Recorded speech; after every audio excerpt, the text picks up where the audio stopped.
All right, welcome back to the channel. So today we're going to be talking about things to do before you list your home.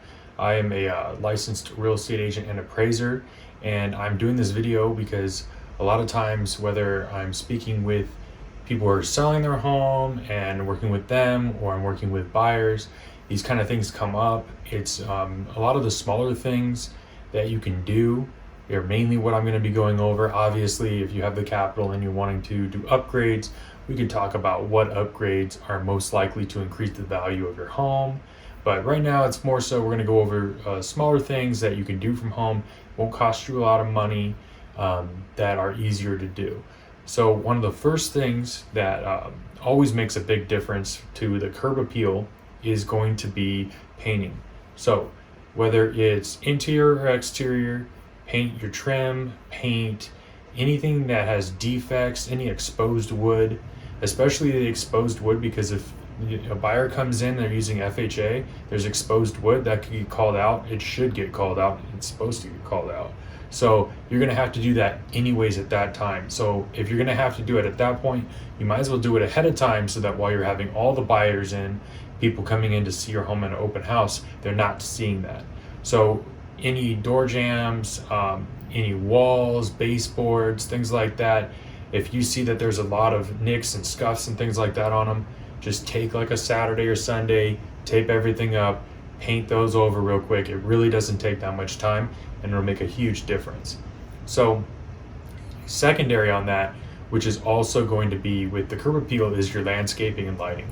So if you go over to Lowe's, or if a lot of people like to use Amazon, you can look on Amazon, you'll see that there's little solar lights that you can get. Find some decent looking solar lights, place those out there. Lighting helps a lot. Sometimes you could have people coming by to see your home in the afternoon when the lights are going to be on. It really makes it look a lot better. It makes a big difference. So now in the landscaping, it's not necessarily that you need to go spend a ton of money to go get rocks and do all this extra stuff and redo your irrigation. Not that. What I'm talking about is make sure that if you have any weeds out there, take care of all your weeds, take care of all the clutter, make sure that you don't have trash and things like that outside. Mow the lawn, make sure you're trying to keep the grass watered in the weeks coming up to it so that your grass is as green as possible. One of the homes I'm showing right now had an open house last weekend. Everybody was coming and commenting on, wow, the lawn just looks amazing. Remember, when you're doing this, you're trying to show it comparatively to oftentimes the home that people are leaving. So if they're leaving a well-manicured lawn where the grass is green, you don't want people coming over and just seeing a bunch of dead grass because they're thinking, oh, well, now I'm going to have to go fix this. So that kind of detracts from them wanting to move there. And it's something that's easier to do that doesn't cost thousands and thousands of dollars. Now, another thing is, for the interior of the home, you're going to want to clean, make sure everything is very clean, wipe everything down, make sure there's no clutter, and remove as many personal items as you can.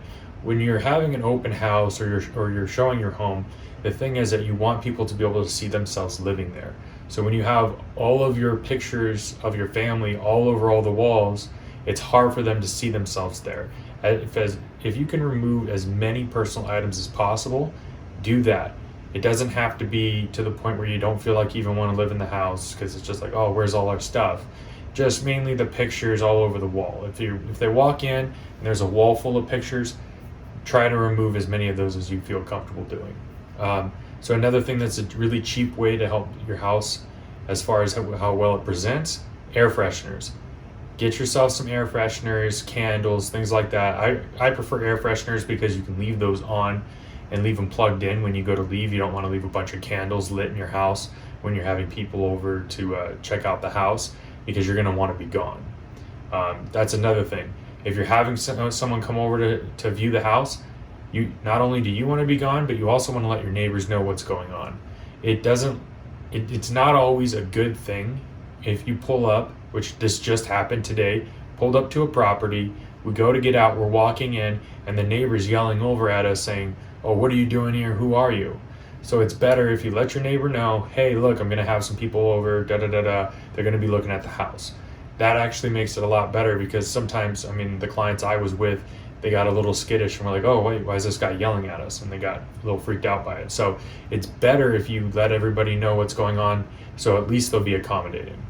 So another thing is you want to open all your blinds before you do have anybody over for a showing or for an open house. You want to have all your windows open. The brightness is better. Just remember, you don't want it to be dark inside the house when they're coming through. So you want lights on, windows open, and you want it to smell good. So another thing is you want to find paperwork for all of your upgrades. So let's say that you have put on, let's say you replaced the roof or repaired the roof, and then you also redid your kitchen. Find a list of those upgrades, make a list of those upgrades, and then find your receipts for that work that you did. You want to be able to show and say, oh look, I have done $10,000 of upgrades. Another thing you can do is you can also, if there is damage to the home that needs to be repaired, like let's say the roof leaks, that's going to be found out when the home inspector comes in. They're going to figure that out. So what you can do ahead of time is go ahead and go get estimates ahead of time to figure out, okay, because if you already know the roof leaks, you're going to have to tell the buyers anyways that it leaks. So go ahead and figure out how much it's going to cost to repair. That'll help speed up the process. When the buyers come back and say, oh, you know, the roof leaks, this and that, you can already show you have estimates, and then you can hash out what you're going to do from there. So another one is going to be, you're going to want to figure out what a good price is. Now this is one of the things that is beneficial for me, because not only am I a real estate agent, but I'm also an appraiser. So being able to look at MLS, look at the sales, make comparisons, and kind of come up with a range. As a real estate agent, not as an appraiser, I would come up with a range and say, okay, this is the area where we feel we could sell.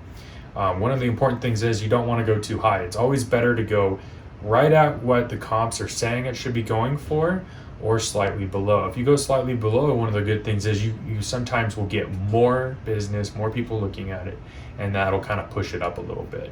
And you could end up selling above, quite a bit sometimes in this market, above what you're asking for, and actually sell at that higher price that you would have wanted to get, but because you asked at a lower price, you got more people interested.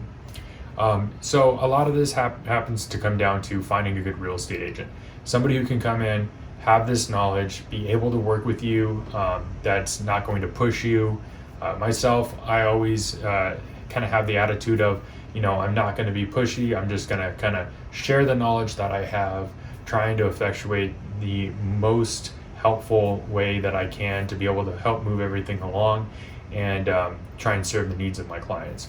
So those are the main things that I would say that you want to do before listing your home. A good real estate agent is going to know all of these things, and that's not even all of them. You know, there's going to be more that come up. Every situation is unique. So that's the video for today. If you have any questions or comments, go ahead and give me a call or message me on Instagram, and I'll help you out.